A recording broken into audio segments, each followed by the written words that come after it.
अस्सलाम वालेकुम and welcome students. First year की केमिस्ट्री है, चैप्टर नंबर 1 हम कंटिन्यू करेंगे। आज का टॉपिक है द पोजीशन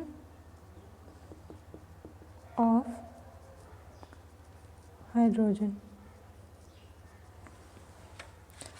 यानी कि हाइड्रोजन जो एलिमेंट है उसकी क्या पोजीशन है पीरियोडिक टेबल में, और कोई और पोजीशन अगर हो सकती है, पॉसिबल है कि कहीं और पे हाइड्रोजन को रखा जाए किसी और पोजीशन पे, तो वो क्या उसकी रीज़न्स हो सकती हैं। तो ये चीज़ें हम इस टॉपिक में डिस्कस करेंगे। करंटली तो हम अगर देखें, आप अपनी बुक पे देखें, पीरियोडिक टेबल पे पेज नंबर 3 पे जो पीरियोडिक टेबल है, ये कॉर्नर में लेफ़्ट साइड पे टॉप पे हाइड्रोजन प्रेजेंट है। ठीक है, तो अब हम ये डिस्कस करेंगे कि इसको यहाँ क्यों रखा गया है, और अगर कहीं और रखा जाता तो किस बेस पे हम इसको रख सकते थे, यानी कि इसकी पोजीशन अगर यहाँ ना होती, फॉर एग्ज़ाम्पल 7A ग्रुप के इधर टॉप पे भी इसको रखा जा सकता था, या कार्बन के टॉप पे भी रखा जा सकता था, तो वो किस बेसिस पे रखा जा सकता था, ये बातें हम डिस्कस करेंगे। सो फर्स्ट ऑफ ऑल, क्योंकि जो करंट पोजीशन है हाइड्रोजन की वो हम डिस्कस करेंगे, तो वो कहाँ पे है, at the top of 1A group. 1A group में कौन कौन से एलिमेंट्स हैं, इसमें लिथियम है, सोडियम है, पोटाशियम है, ये एलिमेंट्स हैं। इसके बाद सीजियम, फ्रांसियम भी है। बट फ़िलहाल आप ये देखें कि इन एलिमेंट्स के ऊपर हाइड्रोजन को रखा गया है, टॉप ऑफ कौन सा ग्रुप, 1A, यानी तो ये पोजीशन है हाइड्रोजन की। 1A ग्रुप के जितने भी एलिमेंट्स हैं उसके टॉप पे हाइड्रोजन को करंटली फ़िलहाल जो है रखा गया है। तो ये किस वजह से रखा गया है, क्योंकि हाइड्रोजन की जो प्रॉपर्टीज़ हैं वो इन एलिमेंट्स के साथ सिमिलर, कुछ सिमिलैरिटीज़ हैं। फॉर एग्ज़ाम्पल अगर हम बात करें तो आउटर मोस्ट शेल में कितने इलेक्ट्रॉन्स हैं हाइड्रोजन के, 1s1। ठीक है, इसी तरह से लिथियम का देखें, सोडियम का देखें, बाकी सारे एलिमेंट्स का देखें, तो उनका भी आउटर मोस्ट शेल में एक ही 1 इलेक्ट्रॉन होगा, 1 इलेक्ट्रॉन होगा। सो ये सिमिलैरिटी हो गई हाइड्रोजन की बाकी ग्रुप के एलिमेंट्स के साथ। ऑल्दो एस शेल ही है बाकी एलिमेंट्स का भी, बट यहाँ पे 2s, 3s, 4s, 5s हो जाता है। बट अगर इलेक्ट्रॉन की बात करें तो सब में एक ही इलेक्ट्रॉन है आउटर मोस्ट शेल में। तो ये होगी सिमिलैरिटी हाइड्रोजन की अल्कली मेटल्स के साथ। 1A ग्रुप एलिमेंट्स को और हम क्या कहते हैं, alkali metals. Alkaline earth metals हम 2A को कहते हैं। तो आपने अल्कली मेटल्स के साथ अल्कलाइन को कंफ्यूज नहीं करना। अल्कली मेटल्स जो हैं वो सिर्फ़ और सिर्फ 1A ग्रुप के एलिमेंट्स हैं। उसके बाद अगर एक और चीज़ देखें, क्योंकि हमने ये बात पहले भी डिस्कस की हुई है कि लेफ़्ट साइड पे इलेक्ट्रोपॉजिटिव एलिमेंट्स प्रेजेंट हैं और राइट साइड पे इलेक्ट्रोनेगेटिव हैं। तो हाइड्रोजन इतना ज़्यादा इलेक्ट्रोनेगेटिव नहीं है कि इसको हम कह दें कि ये इलेक्ट्रोनेगेटिव है, इसकी इलेक्ट्रोनेगेटिविटी वैल्यू कम है, इस वजह से हम इसको इलेक्ट्रोपॉजिटिव के साथ इंक्लूड करते हैं। तो ये सारे जो है इलेक्ट्रोपॉजिटिव हैं।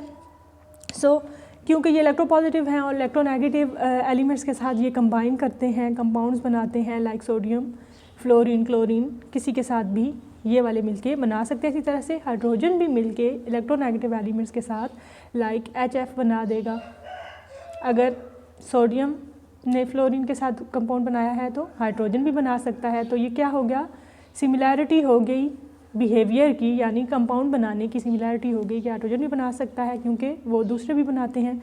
तो इस बेसिस पे भी इसको रख दिया गया इनके साथ टॉप पे। एक और सिमिलैरिटी हम अगर देखें तो वो ये है, वो भी बिहेवियर की है। हाइड्रोजन कौन से कंपाउंड्स बनाता है, आयनिक कंपाउंड्स, और ये जो जितने मेटल्स हैं ये सारे भी कौन से कंपाउंड्स बनाते हैं, आयनिक कंपाउंड्स।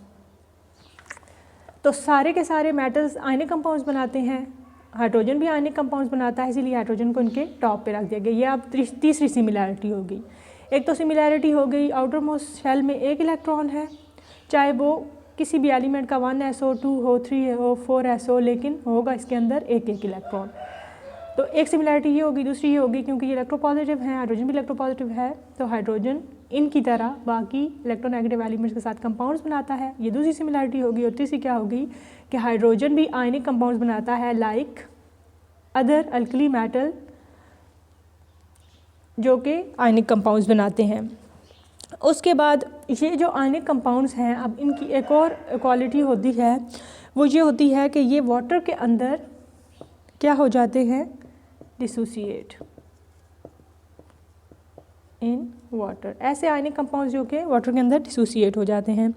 अब हम थोड़ी सी डिससिमिलैरिटीज़ भी देख लेते हैं। 2 डिससिमिलैरिटीज़ हैं, लेकिन हमने 3 सिमिलैरिटीज़ देख ली, तो सिमिलैरिटीज़ ज़्यादा होगी, इसलिए सिमिलैरिटीज़ की बेसिस पे, ज़्यादा सिमिलैरिटीज़ की बेसिस पे और कम डिफरेंसेस की बेसिस पे इनको रख दिया गया, हाइड्रोजन को रख दिया गया अल्कली मेटल्स के साथ। अब डिफरेंसेस देख लेते हैं। एक डिफरेंस क्या है कि हाइड्रोजन जो है वो नॉन मेटल है, जबकि ये सारे बाकी जितने भी हैं इनको अल्कली मेटल्स इसीलिए कहा जाता है क्योंकि ये मेटल्स की तरह बिहेव करते हैं। और मेटल्स की क्या क्वालिटी होती है कि ये इलेक्ट्रॉन लूज़ कर देते हैं, यानी इनके पास ऑलरेडी एक इलेक्ट्रॉन है, ये लूज़ करके क्या करते हैं, जैसे सोडियम है तो वो प्लस चार्ज उसके ऊपर आ जाता है, वो इलेक्ट्रॉन कर देता है लूज़। तो मेटल की प्रॉपर्टी है कि वो लूज़ करेगा, लेकिन हाइड्रोजन जो है वो नॉन मेटल है। सो ये होगी डिससिमिलैरिटी। एक और डिससिमिलैरिटी क्या है, मैंने जैसे कि आपको बताया कि सोडियम या पॉजिटिव आयन की फॉर्म में एग्जिस्ट करता है क्योंकि मेटल मोस्टली जो है इलेक्ट्रॉन्स जो हैं वो लूज़ कर देते हैं और पॉजिटिव फॉर्म में आ जाते हैं, या फिर ये इस तरह से प्रेजेंट होगा लाइक Na। लेकिन हाइड्रोजन जो है ना इस फॉर्म में प्रेजेंट होगा, पॉजिटिव में भी हो सकता है प्रेजेंट, बट ये प्रेफर करेगा H2 की फॉर्म में हाइड्रोजन प्रेजेंट होगा। सो ये एक और डिफरेंस आ गया, 2 डिफरेंस आ गए। बाकी अल्कली मेटल्स जो हैं वो मेटल्स हैं, लेकिन हाइड्रोजन नॉन मेटल है, और बाकी अल्कली मेटल्स पॉजिटिव आयन की फॉर्म में या मेटल एटम की फॉर्म में एग्जिस्ट करते हैं, जबकि ये मॉलिक्यूल की फॉर्म में एग्जिस्ट करता है। जब एक से ज़्यादा एटम्स हो जाते हैं तो वो मॉलिक्यूल्स हो जाते हैं। जब 2 नीचे लिखा उसका मतलब ये है कि हाइड्रोजन कितने अब हो चुके हैं, 2। तो ये 2 डिससिमिलैरिटीज़ हो गई, लेकिन हमने देखा था कि 3 सिमिलैरिटीज़ थी, इस वजह से ज़्यादा सिमिलैरिटीज़ होने की वजह से इसको रख दिया गया टॉप ऑफ 1A ग्रुप। अब देख लेते हैं बाकी ग्रुप्स के साथ इसकी क्या सिमिलैरिटीज़ हैं, डिससिमिलैरिटीज़ हैं। सो अब हम अगर बात करें 7A ग्रुप की, 7A ग्रुप में कौन से एलिमेंट्स आ जाते हैं, फ्लोरीन, क्लोरीन, ब्रोमीन, आयोडीन, एस्टेटीन। अब इन एलिमेंट्स की जब हम बात करेंगे, इस ग्रुप की जब हम बात करेंगे, तो अब हम ये कहेंगे कि अगर कुछ सिमिलैरिटीज़ हैं तो क्या इसको हाइड्रोजन को इनके ऊपर रखा जा सकता था। फॉर एग्ज़ाम्पल क्या सिमिलैरिटी है, ये सारे जो है ना ये इस तरह से एग्जिस्ट करते हैं most of the time. Like fluorine को अगर आप ना देखें, क्लोरीन Cl2 Br2, लाइक ये मोस्टली मॉलिक्यूल्स की फॉर्म में या गैसेस की फॉर्म में एग्जिस्ट करते हैं, या डाई एटॉमिक मॉलिक्यूल्स की फॉर्म में एग्जिस्ट करते हैं फ्लोरीन एज वेल। और इसी तरह से हाइड्रोजन भी एग्जिस्ट करता है, जो कि हम पहले भी डिस्कस कर चुके हैं, H2 की फॉर्म में। तो ये सिमिलैरिटी हो गई हैलोजेंस के साथ। और ये जो सिमिलैरिटी है डायटॉमिक, इसको डायटॉमिक मॉलिक्यूल भी कहते हैं। सो जब डायटॉमिक मॉलिक्यूल हो जाता है, क्योंकि 2 एटम हो चुके हैं, तो अब वो मॉलिक्यूल कहलाएगा, ना कि एटम कहलाएगा। सो मॉलिक्यूल मोस्टली गैसेस की फॉर्म में होते हैं, लाइक उनको हम गैस भी कह सकते हैं, यानी hydrogen in the form of gas exist करता है। इसी तरह से फ्लोरीन, क्लोरीन, ब्रोमीन भी in the form of gas exist करते हैं। उसी बात को हम इस तरह से भी डिफ़ाइन कर सकते हैं।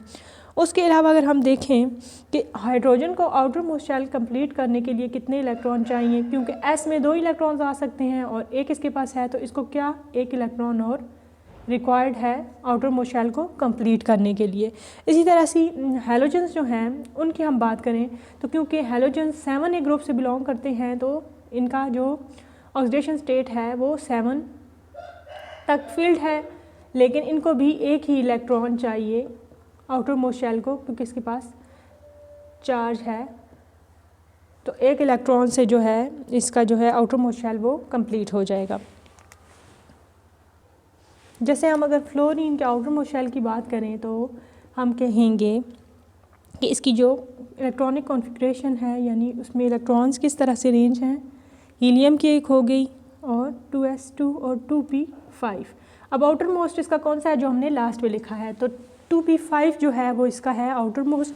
तो 5 के बाद एक और चाहिए 6 और 2 s में है, तो क्योंकि इसके लास्ट अगर शेल की बात करें p और s को मिला के तो टोटल जो है 5 और 2 7 हो जाएंगे, प्लस 1 इसको चाहिए ताकि ये ऑक्टेट अपना कंप्लीट करे। तो एक इलेक्ट्रॉन इसको भी चाहिए, डुप्लेट कंप्लीट करने के लिए हाइड्रोजन को भी एक इलेक्ट्रॉन चाहिए। तो ये फिर एक और सिमिलैरिटी होगी किसकी, 7a ग्रुप एलिमेंट्स की हाइड्रोजन के साथ।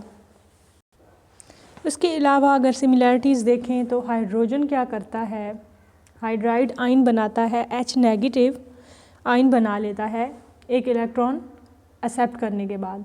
तो इसको हम क्या कहते हैं, हाइड्राइड आयन। हाइड्रोजन का जो एक इलेक्ट्रॉन एक्सेप्ट करने के बाद आयन बनता है उसको क्या कहते हैं, हाइड्राइड आयन। तो हाइड्राइड आयन बनाने की प्रॉपर्टी है हाइड्रोजन में। इसी तरह से फ्लोरीन क्या करता है, एक इलेक्ट्रॉन रिसीव करके क्या बना देता है, फ्लोराइड आयन। इसी तरह से क्लोरीन, क्लोराइड आयन। सो 7a ग्रुप एलिमेंट्स जिनको हम आम ज़बान में क्या कहते हैं, हैलोजेंस। ये बात आपने हमेशा याद रखनी है। हैलोजेंस भी नेगेटिव आयन बनाते हैं, हाइड्रोजन भी नेगेटिव आयन बनाता है। सो एक और सिमिलैरिटी होगी। इसके अलावा अगर सिमिलैरिटीज़ देखें तो एक और सिमिलैरिटी भी है, लाइक हाइड्रोजन क्या करता है, as we have already discuss के आयनिक कंपाउंड्स बनाएगा। अब की बार हाइड्रोजन आयनिक कंपाउंड्स जो बनाएगा वो किसके साथ बनाएगा, अल्कली मेटल्स के साथ। पहले हमने डिस्कस किया था कि वो इलेक्ट्रोनेगेटिव एलिमेंट्स के साथ कंबाइन करता है। यहाँ पे आयनिक कंपाउंड्स उसने बनाने हैं अल्कली मेटल्स के साथ। तो ये सारे जो इलेक्ट्रोनेगेटिव एलिमेंट्स हैं हैलोजेंस, ये सारे भी अल्कली मेटल्स के साथ कंपाउंड्स बनाते हैं, लाइक सोडियम और H। ये तो हाइड्रोजन का हो गया ना, अल्कली मेटल में से हमने सोडियम अगर ले लिया। उसके बाद अगर हम ले लें NaF लिख दें तो ये किस सोडियम का किसके साथ हो जाएगा, फ्लोरीन के साथ। तो यहाँ पे फ्लोरीन के साथ भी अल्कली मेटल्स ने कंपाउंड बनाए हैं। इस तरह से हाइड्रोजन ने बना लिए अल्कली मेटल्स के साथ कंपाउंड्स, और कंपाउंड्स की नेचर क्या है कि वो आयनिक हैं। सो एक और सिमिलैरिटी होगी कि हाइड्रोजन भी आयनिक कंपाउंड्स बनाता है अल्कली मेटल्स के साथ, और इसी तरह से हैलोजेंस भी अल्कली मेटल्स के साथ आयनिक कंपाउंड्स बनाते हैं। इसके अलावा हम कुछ डिसिमिलैरिटीज़ देखते हैं कि वो किस तरह से हो सकती हैं। कि हाइड्रोजन का हमें पता है कि वो H पॉजिटिव की फॉर्म में एग्जिस्ट कर सकता है, H नेगेटिव की फॉर्म में भी कर सकता है और H2 की फॉर्म में भी एग्जिस्ट करता है। लेकिन जो हमारे पास हैलोजेंस हैं, क्योंकि ये ऑलरेडी इलेक्ट्रोनेगेटिव हैं, तो इनके ऊपर most of the time negative charge होता है, इसलिए इनके ऊपर पॉजिटिव चार्ज नहीं होता। सो ये क्या होगी, डिसिमिलैरिटी होगी, यानी कि H पॉजिटिव बनाने की सलाहियत किस में है, हाइड्रोजन में, लेकिन फ्लोरीन F पॉजिटिव नहीं बना सकता, क्लोरीन Cl पॉजिटिव नहीं बना सकता। ये हो गई डिसिमिलैरिटी। एक और जो इम्पोर्टेंट डिसिमिलैरिटी है वो क्या है कि हाइड्रोजन जो है ऑक्सीजन के साथ ऑक्साइड्स भी बना लेता है, डिफरेंट कंपाउंड्स भी बना लेता है, लेकिन हैलोजन जो हैं वो ऑक्सीजन के साथ रिएक्ट नहीं करते, ऑक्साइड्स नहीं बनाते। सो हैलोजेंस ऑक्साइड्स नहीं बनाते और हाइड्रोजन ऑक्साइड्स बनाता है। तो ये हो गई डिसिमिलैरिटी। तो अभी 2 डिसिमिलैरिटी हमने देखी हैं और 4 हमने सिमिलैरिटीज़ देख ली हैं। तो आपको थोड़ी सी हो रही होगी क्यूरियोसिटी कि अब ऐसा क्यों है, हाइड्रोजन को तो इनके ऊपर होना चाहिए था, हैलोजेंस के टॉप पे होना चाहिए था, क्योंकि ये ज़्यादा मिलते जुलते तो हैलोजेंस के साथ हैं।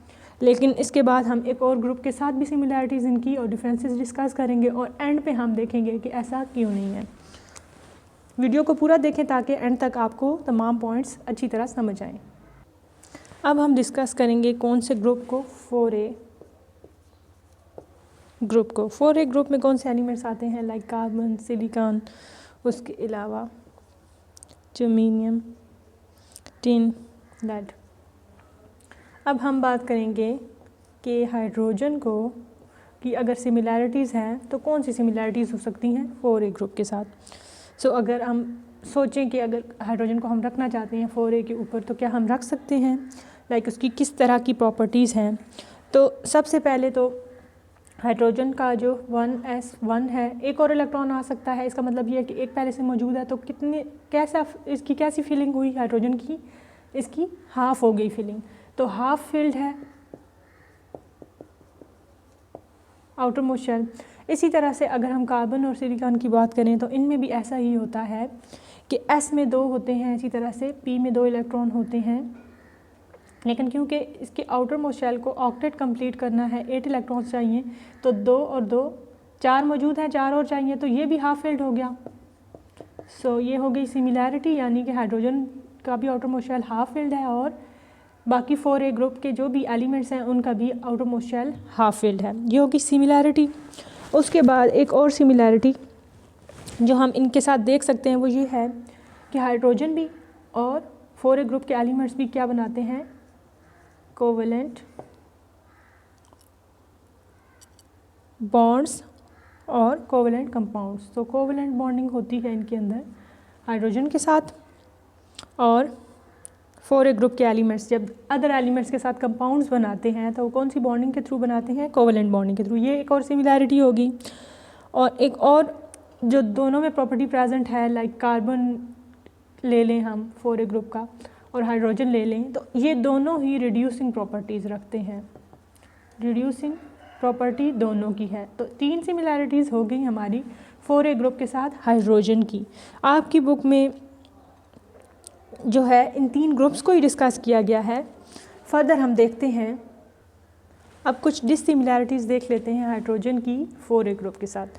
तो एक डिसिमिलैरिटी क्या है, लाइक हमें पता है कि कार्बन लॉन्ग चेन कंपाउंड्स बनाता है, लेकिन हाइड्रोजन में ऐसा नहीं होता। हाइड्रोजन मोस्टली किसी एक दूसरे एलिमेंट के साथ कंबाइन करके स्मॉल कंपाउंड्स बनाता है, लार्ज चेन्स या लार्ज कंपाउंड्स नहीं बनाता। ये हो गई डिसिमिलैरिटी। इसी तरह से एक और डिसिमिलैरिटी क्या है कि हमें पता है carbon at a time 4 bonds बना लेता है, जबकि हाइड्रोजन एक ही बॉन्ड दूसरे किसी भी एलिमेंट के साथ बना सकता है, क्योंकि इसके आउटर मोस्ट शेल में एक ही इलेक्ट्रॉन होता है और एक और इसको चाहिए तो ये किसी के साथ बॉन्ड बना के तो अपना जो आउटर मोस्ट शेल है वो कंप्लीट कर लेगा। लेकिन इस कार्बन को अपना आउटर मोस्ट शेल कंप्लीट करने के लिए 4 इलेक्ट्रॉन रिक्वायर हैं, तो ये 4 बॉन्ड बनाएगा डिफरेंट एलिमेंट्स के साथ, ताकि इसका 4 का जो मतलब डिफरेंस है वो पूरा हो जाए, डेफिशिएंसी पूरी हो जाए और ये स्टेबल हो जाए। तो ये एक और डिफरेंस हो गया इसके साथ। सो अब हमने क्या देखा, 1A ग्रुप के साथ सिमिलैरिटीज़ भी देखी, डिफरेंसेस भी देखे, इसी तरह से 4A ग्रुप के साथ भी देखे और 7A ग्रुप के साथ भी सिमिलैरिटीज़ भी देख ली, डिफरेंसेस भी देख लिए। लेकिन कुछ चीज़ें ऐसी होती हैं ना जिनको इग्नोर नहीं किया जा सकता। अब क्योंकि सारा जो पीरियोडिक टेबल है वो इलेक्ट्रॉनिक कॉन्फ़िगरेशन की बेस पे अरेंज किया गया है, जो यहाँ पे एलिमेंट्स हैं यानी कि 1s1 वाले हैं, सब के आउटर मोस्ट शेल में एक एक इलेक्ट्रॉन है, ठीक हो गया। इसी तरह से आगे जैसे जैसे हम बढ़ते जाते हैं तो इलेक्ट्रॉन्स जो हैं वो बढ़ते जाते हैं। अगर हम 1A ग्रुप की बात करें तो एक इलेक्ट्रॉन है इसके आउटर मोस्ट शेल में, इसी तरह से 4 इलेक्ट्रॉन है और इसके आउटर मोस्ट शेल में कितने इलेक्ट्रॉन्स हैं, 7, ठीक है। अब आउटर मोस्ट शेल में एक इलेक्ट्रॉन है, इस बेसिस पे 1s1 इसकी कॉन्फ़िगरेशन भी हो जाती है, या 2s1 भी, हम 3s1 तक जाते हैं जैसे जैसे हम नीचे जाते हैं, लेकिन s1 ही रहता है सब में। तो इस बेसिस पे हाइड्रोजन को इन एलिमेंट्स के ऊपर रख दिया गया ताकि इलेक्ट्रॉनिक कॉन्फ़िगरेशन डिस्टर्ब ना हो। पूरा पीरियोडिक टेबल जो है उसकी अरेंजमेंट ख़राब हो सकती थी अगर इस हाइड्रोजन को 1s1 वाले को उठा के किसी ऐसी जगह पे रख दिया जाता जहाँ पे, फॉर एग्ज़ाम्पल यहाँ पे हम देखें तो यहाँ पे एंड पे क्या आता है, P5, इसके ऊपर जो S1 को रखा जाता, ऐसा एलिमेंट रखा जाता जिसका आउटर मोस्ट शेल जो है उसकी कॉन्फ़िगरेशन S1 होती, तो सारी सीक्वेंस डिस्टर्ब हो जाती। 7A में तमाम वो एलिमेंट्स प्रेजेंट हैं जिनकी S2 और P5 कॉन्फ़िगरेशन है। सो आप ये कह सकते हैं एट दी एंड सबसे पहले आपने कंपैरिजन कर लेना है, फुल फ्लैज कंपैरिजन करना है तीनों ग्रुप्स के साथ, सिमिलैरिटीज़ भी बतानी है, डिफरेंसेस भी बताने हैं। अगर आपसे ये क्वेश्चन पूछा जाए कि आपने पोजीशन ऑफ हाइड्रोजन को डिस्कस करना है किस बेसिस पे, यानी कि इस बेसिस पे कि वेरियस ग्रुप्स यानी कि डिफरेंट ग्रुप्स के टॉप पे अगर हाइड्रोजन को रखा जाए तो उसकी सिमिलैरिटीज़ और डिफरेंसेस क्या होंगे, ये सारी बातें आपने डिस्कस करनी है। लेकिन एट द एंड आपने ये ज़रूर लिखना है कि उसको हमने 1A ग्रुप के ऊपर जो है इसलिए टॉप पे प्लेस किया गया है, उसको सॉरी हमने तो नहीं प्लेस किया, लेकिन साइंटिस्ट ने उसको इसलिए प्लेस किया है 1A ग्रुप के ऊपर क्योंकि उसकी इलेक्ट्रॉनिक कॉन्फ़िगरेशन जो है आउटर मोस्ट शेल में एक ही इलेक्ट्रॉन है और बाकी सारे एलिमेंट्स के आउटर मोस्ट शेल में भी एक ही इलेक्ट्रॉन है। तो in order to avoid the disturbance of periodic table, otherwise तो सारा पीरियोडिक टेबल डिस्टर्ब हो जाना था। सिमिलैरिटीज़ डिफरेंसेस तो हैं, हर जगह मौजूद हैं हाइड्रोजन के साथ डिफरेंट एलिमेंट्स के, लेकिन मोर एक्यूरेट यही था, अभी तक साइंटिस्ट का यही ख्याल है कि इसको यहाँ पे ही रखा जाए। हो सकता है फ्यूचर में कोई ऐसी रिसर्च हो जिससे इसकी पोजीशन में चेंजेस आएँ, बट फ़िलहाल इसकी पोजीशन यही है और आपने इसी तरह से इसको जस्टिफाई करना है। जो भी आपके एग्ज़ाम में क्वेश्चन आए या आपसे क्लास में ऐसा क्वेश्चन किया जाए कि पोजीशन को जस्टिफाई करें तो आपने ऐसे जस्टिफाई करना है। तो ये था आज का लेक्चर, थोड़ा लेक्चर आज लंबा हो गया है, सॉरी फॉर दैट, लेकिन ये सारी बातें डिस्कस करना भी ज़रूरी थी। चैनल पर आप नए हैं, फर्स्ट टाइम ये वीडियो देख रहे हैं तो चैनल को ज़रूर सब्सक्राइब करें और बेल आइकन को क्लिक करें ताकि आने वाली तमाम वीडियोज़ की नोटिफिकेशंस पर वक्त आप तक पहुँचती रहें। Thanks for watching the video.